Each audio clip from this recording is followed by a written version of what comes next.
Hello, I'm Scott Flower. I'm an undergraduate student at Texas A&M. This research here was developed for the class of GEOG 312. That's data analysis course, and this can be used by any person that wishes to use it. So let's dive into this research real quick. So the question of safety can be polarizing subject for many.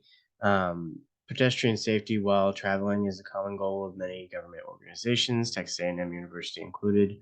And there are many causes of pedestrian accidents, many of which the pedestrian has no control over.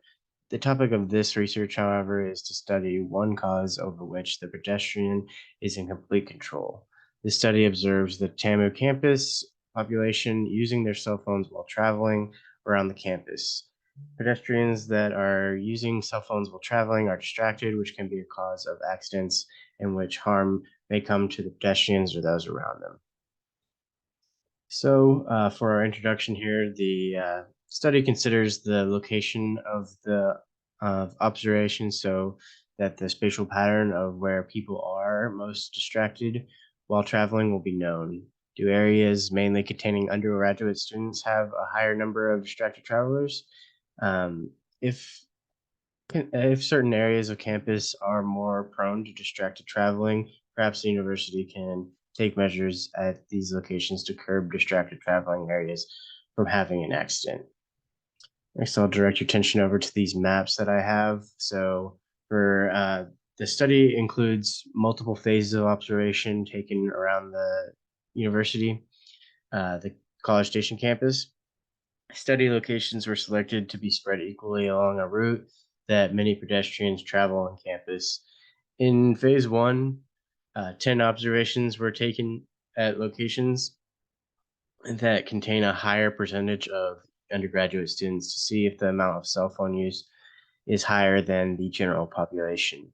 The population or locations for phase two, for phase one will include dining halls, dormitories, and libraries.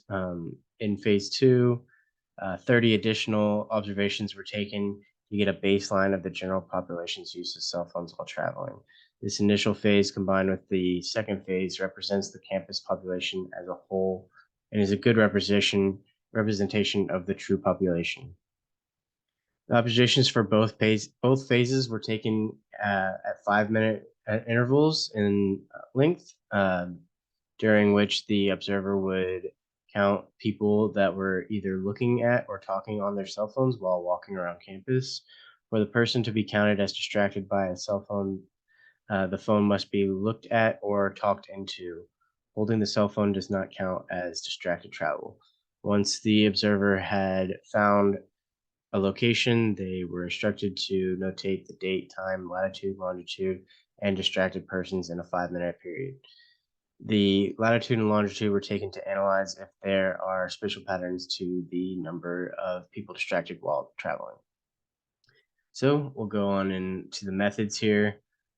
So phase one of this process contains the 10 observations that I talked about that were taken to find the mean number of undergraduate individuals using their cell phones while traveling. Phase one observations were taken in areas where mostly undergraduates congregate, dining halls, dormitories, and libraries. Phase one should be accepted as a good representation of the undergraduate population that the study is focused on. Phase two added 30 observations to the 10 from phase one for 40 total observations. The combined phase one and two data should be accepted as a good representation of the campus population. And as you can see, the campus population's mean number of distracted travelers was 8 over a 5 minute period, and the mean number for an undergraduate area was 12.5. So it seems like there is a larger amount of distracted travelers in the undergraduate populated areas, but we needed to make sure that um, that this was a statistically significant finding. So we did a t-test. So the t-score was found to be 5.02 or 0.72, which is greater than the one-tail critical value of 1.833 and the two-tail critical value of 2.262.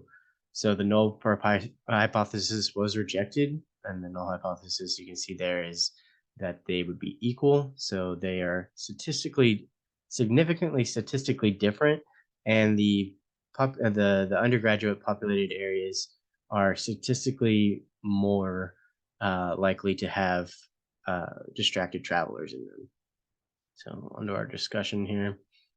The null hypothesis was rejected uh, as the t value is greater than the critical value. The undergraduate students' mean value is statistically significantly more than the campus population's mean value. While this report does prove correlation, it does not prove causation, and more studies should be conducted to see if the undergraduate population is the cause of distracted traveling accidents on campus. The TAMU administration can use this report and its findings to educate the campus undergraduates about the dangers of traveling while distracted. What does this mean? The undergraduates areas can benefit from more awareness of the effects of traveling while being distracted, such as accidents and the like. Who can use this information? The TAMU administration, professors, and students can all use this information to inform others about problems of traveling while distracted. The What should be done about this? TAMU administration can post awareness message in areas that contain a greater concentration of undergraduate students to possibly curb the amount of accidents caused by distracted traveling. There might be a few biases in this research. The study could be biased by a few factors, including the day of collection, the time of collection, and the choice of locations that were observed. These factors are unavoidable for the surveyor as they are committed to 15 hours of classwork, including 4 labs and 20 hours of work at their internship. So yeah, thank you so much for listening in on my research here. I hope you enjoyed it and you can use this in your own findings as well. Have a good one. Bye bye.